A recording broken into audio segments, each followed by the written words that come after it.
Here is a story that a little bit flummoxed my 21st century American brain, because it took me more than one entire read-through of this before I began to grasp the core message that the 19th century Russian Christian author Tolstoy wanted to get across with this story. This is the story Polikushka. And if a Russian name is a bit of a tongue twister for you, you can call it Poliki for short. Now, this story starts off with a similar setting to a lot of other Tolstoy stories. Our protagonist is a peasant on a Russian estate. And the opening scene it gives us, the landlady is portrayed as very much an airhead. Because on the onset of the story, it starts out a draft is being called up, and the way it's calculated is by estate. So this estate has so many population. The way the math works out is they need to provide 3 able-bodied men to go and join the army. The first 2 that were selected, it was a done deal mostly because of their family situations. It was the right time in their lives, they had the right amount of brothers, etc., etc. But as for who to send for the 3rd recruit, there was some debate over that. Now, the landlady of this estate that is called Pokrovsk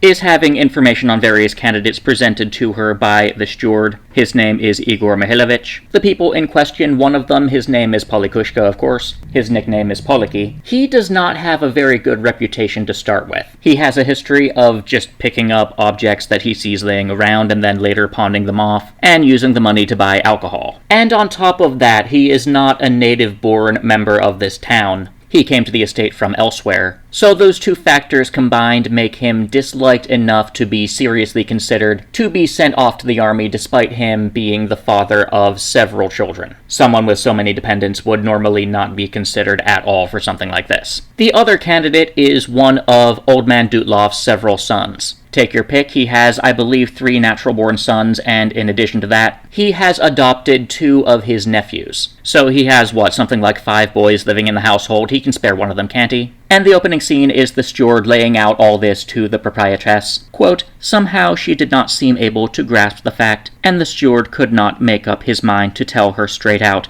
that if Polikushka did not go, one of the Dutlovs would have to, end quote. The lady is very adamant she does not want any harm to come to Polikushka. The last time he was caught stealing, they had a private meeting, just the 2 of them, and he confessed everything. They talked about God and about his soul. She feels that he reformed, and she would very much like to give him another chance. On the other hand, the Dutlovs, she is also very adamant, well, why would I wish any harm to the Dutlovs? I hardly know them. No, I don't want either of them to go. The other option, the way out of this, though, is to hire someone to be a substitute and to go in place of someone who actually lives on the estate. The cost of that would be about 300 rubles, which would be a substantial amount. I know that we don't really have a frame of reference for 19th century Russian money, but the other reason the landlady doesn't want any of the Dutlovs to go is because those nephews are counted as members of their household. Quote, they will have to suffer because of their charitableness, end quote. And to more flesh out her feelings towards Polikushka, quote, when, after that affair with the clock, he, Polikushka, confessed to me of his own accord, and cried and promised to make amends. I talked to him for a long time, and saw that he was touched and sincerely penitent. How can you expect me to punish him now that he is reformed? End quote. So the airhead landlady keeps going back and forth with the steward, one or the other, until they start talking about another matter of business. There is a fruit merchant in the town who is due to give the landlady a payment of 462 rubles. The steward, who of course does not like Polikushka, urges the landlady to send someone more trustworthy, but the landlady is insistent. She wants to give him another chance. She will entrust Polikushka to carry this magnificent sum of money from the town back to her. And now we flash over to the family of Polikushka. We see a scene of him and his family at home. Quote, his cubicle was the very worst, though his family consisted of 7 persons, end quote. Cubicle meaning his space in the servants' quarters. Most, not all of the servants lived in this building, and each family had a temporary wall segmenting off their cubicle. As Tolstoy describes it, there's not enough room for all of them to stand inside there at once. Every time someone wants to get up and move somewhere, all of them need to shift positions to let the other person move through. There is 1 sheepskin coat to all 7 of those people, so when somebody wants to go out, they either need to not be wearing the warm clothes, or the family coat needs to be taken out with the one person who goes out. Quote, it may seem dreadful to live in such conditions, but they did not mind. It was quite possible to live. end quote. So he and his wife, the wife's name is Akulina, they have 5 children, I believe almost all of them girls. And then it goes into a little background information on Poliki's life. He apprenticed under a stud groom, that is someone who tends to horses. And the person who he apprenticed under was himself a thief. The author Tolstoy very much made it seem like it was not his own fault that he picked up this habit, and once he picked it up, it was very hard to break later in life. It has been the cause of much trouble for his family, and like I said, what that looks like is he just picks up random objects, almost without thinking about it, it seems, and pawns them off and buys alcohol. Quote, though he would willingly have left them off, he could not get out of the habit, end quote. And the last straw, so to speak, was the office clock, which was referenced in the first scene, which was he stole an expensive-looking clock from one of the rooms on the estate. He went to town, he pawned it, he bought alcohol, and a few months later, the landlady happened to be visiting one of the friends in the town, happened to see the clock and hear the story of where she got it, and then the whole story was figured out, and that's how Polikushka got caught, and that is when he had that meeting with the landlady where he confessed everything and promised that he would be a new man. Quote, since then, nothing more had ever been traced to him,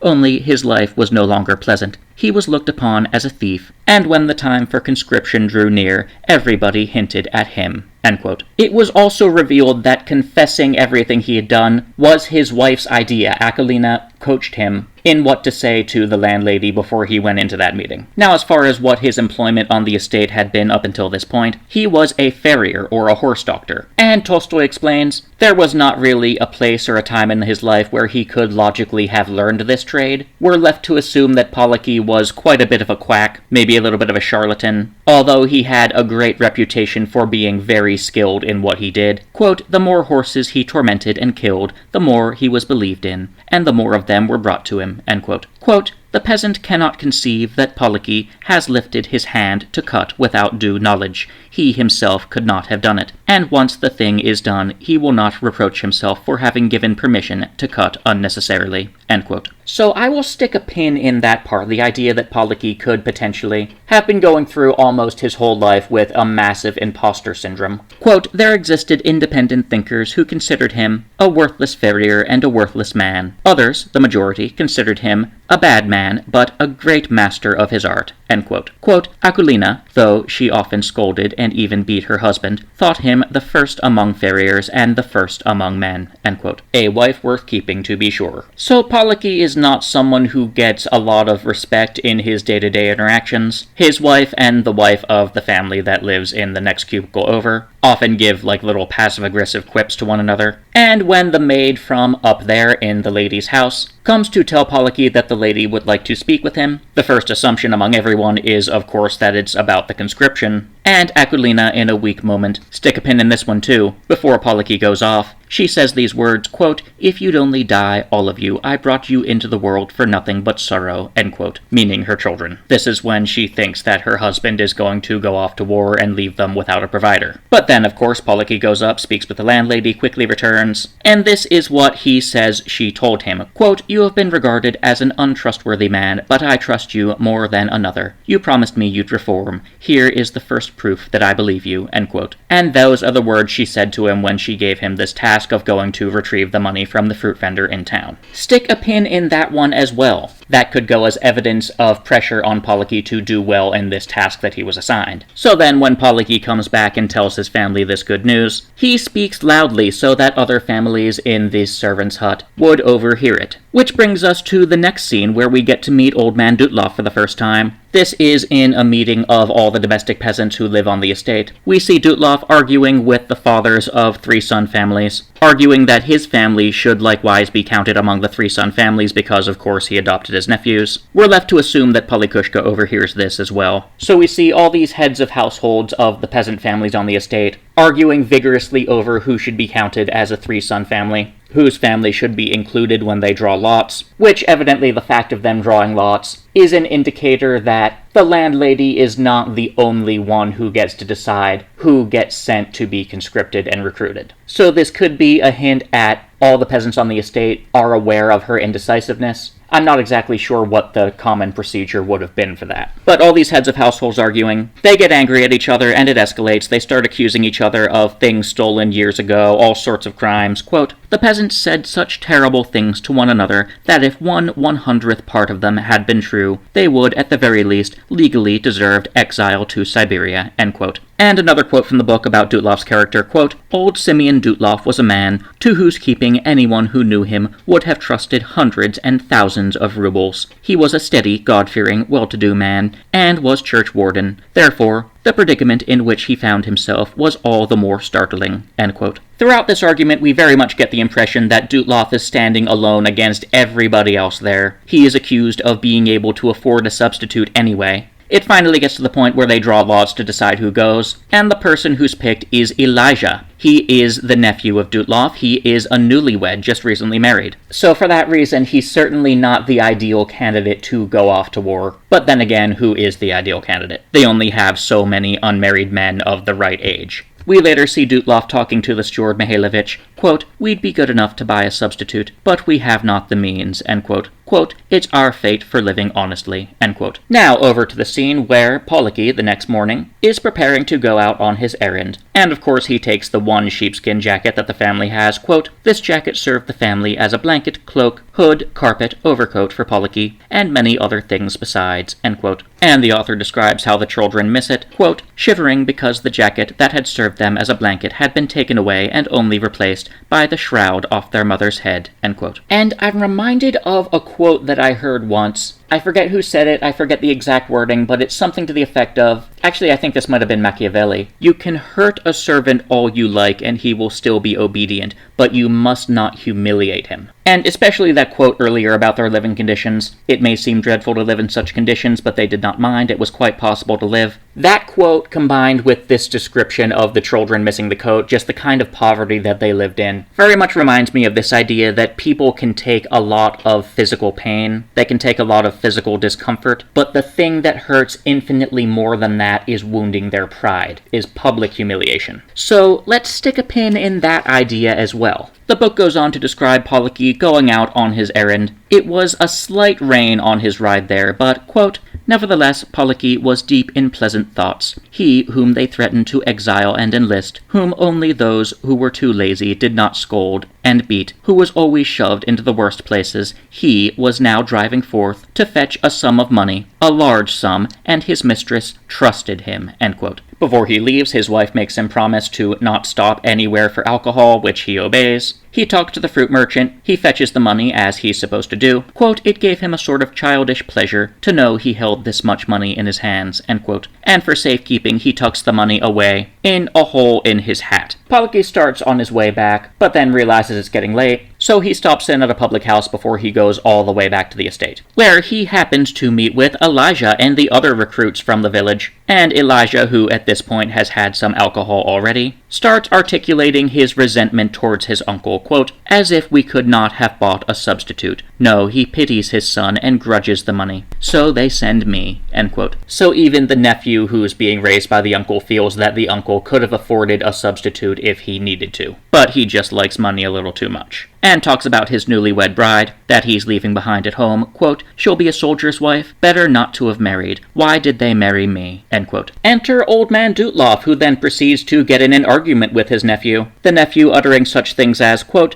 "You're drinking your brother's blood, you bloodsucker," end quote. Quote, "You and your brigands of sons have ruined me," end quote. Quote, "My mother and the steward tell him to buy a substitute. He says he can't afford it, as if what my brother and I have brought into his house were a trifle. He is a fiend," end quote. They then get into a brief physical altercation, roll around on the floor, the fight breaks up, Elijah goes away, and old man Dutlov remains in the social room of the public house, and he starts saying that nothing in the world is the cause of so much sin as money. Whereupon he tells the story of an old miser who died, and all of his sons thought that there was some hidden stash of money somewhere, and they had the idea that the money was hidden inside the pillow, inside the coffin that the dead man was buried in, thinking that he wanted to be with his money even in death. So they got permission from the authorities to dig up the grave and look inside the pillow, which they did, and they found no money. And Dutloff, telling this story, concludes by making sure the reader gets the point of how much sin money is the cause of, which we will circle back to that later as well. The story then follows Poliki. He goes to sleep, he wakes up, he checks that the money is still in his hat constantly, often enough that the reader gets the feeling they're supposed to take note of how often and at which points Poliki checks that the money is still there. Tolstoy then carefully describes how the hat has a second hole in it that Poliki is not aware of, so in tucking the money further into his hat where he thinks he's keeping it safe, he is unknowingly pushing that envelope with the money out of the other side of his hat. And so, in that way, the money gets lost on the road as he's driving a cart with a horse back to the estate. So he gets home to the estate, quickly realizes the money is missing, and before he even talks to anyone, he gets back on the horse and goes back out the way he came to look for the envelope, thinking it's somewhere on the side of the road. So he returns in the morning, and then he goes back out right away, and the whole day nobody sees him. His family, of course, is missing the coat. His wife, of course, is worried sick. The peasants in the neighboring cubicles, of course, start talking. People from neighboring estates come by and mention that they've seen him going up and down the road looking and asking people if they saw an envelope anywhere. It gets to the afternoon. It gets to the evening. It gets to bedtime. All night he's still gone. The next day is when he returns. And when he gets back to his family's cubicle in that peasant's quarters, he tells his family that he found the money and delivered it. Meanwhile, he discreetly takes a length of rope that is laying around inside his family's cubicle, and pockets it without anyone noticing. The housemaid from up there in the big house, meanwhile, comes by and said that the landlady urgently wants to speak to Poliki right away. Poliki brushes this off, says, "Oh, she probably wants to reward me," and he steps out of the house. Later on, that housemaid comes by. Why hasn't Poliki come by yet? Well, he left a while ago. Where is he? They start looking around, and they find him up in the attic. He has hung himself from the rafters. Akulina, his wife, is so shocked hearing about his death, she goes to look right away, and without thinking, she leaves the baby in a tub of bathwater, and the baby, unattended, ends up drowning. They find him with his cap turned inside out on the floor. Apparently he checked one last time if the money was there before he did what he did. And Tolstoy gives us a big description of the grief and sadness and discomfort of everyone around in that first day after they found out what happened to Poliki. The landlady even comes down from the house into the servants' quarters to give her condolences to Akulina, who, ever since she discovered the baby, has been in a grief-stricken delirium. Quote, "Everybody sat in corners, and if they spoke, did so in such a low voice, as if something evil were there and could hear them. He, who happened to be alone in his cubicle, went to ask the neighbors' permission to spend the night with them." End quote. Quote, "The holy water, of which everyone kept some in a little bottle to charm away anything evil, was all used up by evening." End quote. People kept saying that they could hear a ghost or something moving up in the garret where Poliki was. Quote, "Up there in the house of the proprietess, there reigned the same horror as in the serfs' quarters." End quote. And I think the author Tolstoy had a reason for using this much space on the page to describe the grief and sadness that came following this, but I will get to that. Meanwhile, what do you think happens next? Old man Dutloff returns to the estate, and what do you know, he just happened to find this envelope on the side of the road when he was coming back. On the front of the envelope, it's written that it contains a sum of money, and the money is to go to the proprietess. So he takes it straight to the house, here it is, and the lady doesn't want to hear about it. Haha, that's not my wallet. Her exact words, quote, "Oh my God, don't speak to me of that money. Dreadful money. How much evil it causes. I don't want this money. It is horrible money." End quote. And the first time I read through that, silly me, I thought Tolstoy wrote that without excessive meaning behind it, just an illustration of an ignorant 19th century Russian's understanding of evil spirits. Silly me, but more on that later. The landlady decides and is adamant that whoever found the money can keep it. Dutloff can hardly believe his luck, and soon after, when Dutloff, the steward Mihailovich, and a local police officer are given the task of taking Poliki's body down from the rafter, Dutloff, speaking to the police officer about the money, is extremely nervous that the money will be taken away from him for some reason, but he's still allowed to keep it. So they take down Poliki's body, presumably to be gotten ready for a proper burial, and then everybody goes to sleep for the night. Quote, "Evidently that evil spirit which had led Poliki to commit his awful deed, and whose whose nearness was felt that night by all the domestic serfs, had stretched out its wing, and reached across the village to the house in which lay the money that he had used to ruin Poliky. At least Dutloff felt his presence and was ill at ease." End quote. And that evil spirit talk, the first time I read that from Tolstoy, again, I glazed over it, silly me. It took a second read-through before I really got it. But more on that later, let's finish the plot. Dutloff, in the middle of the night, sees the ghost of Polikushka enter his house. The ghost climbs up on top of his bed and attempts to strangle him and demand the money back. The next morning, we see Dutloff getting ready, along with his nephew's wife and some other members of the family, to go out into the town, and the family thinks to see Elijah one last time before he goes off to war. Dutloff privately asks the steward Mihailovich what the proper procedure is for hiring a substitute, because Mihailovich earlier on mentioned that he did know of a person in town who was willing to be a substitute, and looking for someone willing to pay him to do that. Quote, "I'm so sorry, a brother's child after all, whatever it may be, I'm sorry for him. It's the cause of much sin, money is," end quote. Again, mentioning money being the root of evil. But Old Man Dutloff does not yet tell his family about the money or the envelope or that he intends to hire a substitute. They go into town, he finds the volunteer, does his haggling, gets the volunteer all settled up before he even says a word to either Elijah or his wife. So he walks up to the two of them after settling with the substitute. Both of them at this point still think that Elijah is supposed to go off to war. Quote, "You said a word to me yesterday. You stabbed me to the heart with that word, as with a knife. Your dying father left you to me, and you have been as my own son to me, and if I have offended you in any way, well, we all live in sin, is it not so? Forgive me for Christ's sake." End quote. And at this point, he shows them the receipt for the substitute that he hired, and he bows down on the ground, even putting his head on the ground, to ask Elijah forgiveness.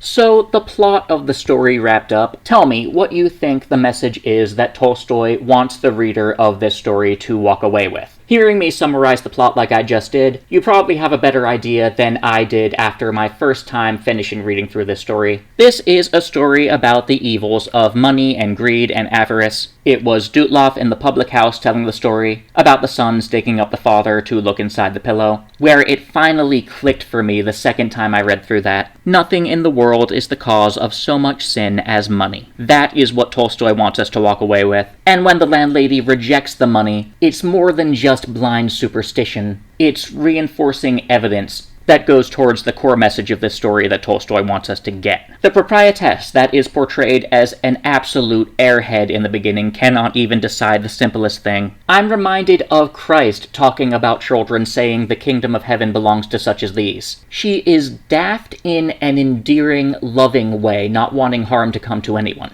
I'm also reminded of the concept of trusting God to provide what is needed. He provides for the birds of the field, how much more will he provide for you? In this case, a substitute to go off to war, in place of Elijah and Poliky. So in that way, I think the landlady is meant to be the foil to the steward Mihailovich, trusting in earthly power. Practical-minded, just want to make a decision and get it over with. In the beginning of this story, he's portrayed as the reasonable one. But towards the end, in light of how things turned out, I'm reminded of that place in the Old Testament where Israel trusted in their earthly ally, Egypt, but then they ended up getting conquered by Babylon anyway. I also see in Old Man Dutloff, sort of, it might be an imperfect parallel to the story of Abraham and Isaac. Abraham takes his only son up onto a mountain, intending to sacrifice him because that's what God told him to do, but at the last moment God tells him, "No, you don't have to do this." Just like, quite unexpectedly, he falls into possession of about the right amount of money that he would need to hire a substitute and get his nephew out of having to go to war. I have some degree of confidence that this is the core message that Tolstoy wants the reader to walk away from this with. Now, silly me, I was in school during the 2000s and the 2010s decade. I like to think that was the peak of anti-bullying, suicide prevention, mental health propaganda in schools. But really, it was probably a little bit after that, maybe during the COVID era when that peaked. But being part of a generation that was so indoctrinated with that, I see a story that had suicide as a plot point anywhere in the story, especially when it's the character whose name is also the title of the story being the one to do that. And my 21st century mind latches onto that plot point. The first time I read through, I completely missed the Christian message about money that Tolstoy was trying to preach to his readers. And I thought Tolstoy had some sort of hidden anti-suicide message somewhere in this story that I just wasn't picking apart enough to get yet. And at that, I thought Tolstoy was doing a horrible job giving us an anti-suicide message. Because, well, okay, let me go through all the pins that I put in to various things that were part of Polikushka's mindset during his last 2 or 3 days of life. So I mentioned that he was a horse doctor, and he probably had imposter syndrome. He is probably a quack. He is cutting into horses, doing surgery on horse hooves without truly knowing what he's doing. He's not treated well by his neighbors. That time before he goes out, he overhears his wife saying how it would be better off if the children would die because of how much sorrow they get to experience in this world. He's given a task by the landlady to prove his trustworthiness. High expectations, pressure. So when he fails at that task, when he comes home, he can't bear telling his family that he lost the envelope. How clumsy do you have to be to do that? I'm reminded of the shame that Adam and Eve felt when they realized they were naked and they hid themselves from God in the garden. Poliki not admitting to his family what truly happened. And so when the maid came down from the house, he knew that he only had a few minutes left. He had to do this. It was now or never if he truly wanted to run from this, to escape accountability for this. But not just accountability. It's more than just escapism. Humans are social creatures. Humans, like I said, can take quite a lot of physical pain, can bear quite a lot of discomfort, but the worst thing that can tear apart someone's soul is ostracism, social isolation, especially if there's a valid guilt element involved. And our own emotions sort of help us subconsciously play this out when we're interacting with other people. If we know we've done something wrong, if we know that somebody else is angry at us or unhappy with us, and they have good reason to be, our emotions put it on our own hearts to want to make some kind of gesture of contrition, to display to the other person that we're not just going about without guilt in the world, to display that we understand we've done wrong, that we wish we hadn't done wrong, that in the future we will make every effort to not repeat this mistake. The description of Poliki showing contrition to the landlady over what happened with the clock, that was one example of this cycle. Now, it was prompted because he got caught, yes, but still, he felt guilt. It was something he wished he hadn't have done. He felt stupid for having done it. He was probably genuine when he went to apologize to the landlady and to say that he's going to completely reform his life. And on the part of the other person as well, when we see that kind of display of contrition, our emotions on a subconscious level give us instructions for what to do. We respond to what we're feeling. When someone sees that kind of genuine contrition, the emotional urge is to accept the apology and forgive them. So this cycle, Polikushka already went through this with the landlady once. Now he got a form of penance,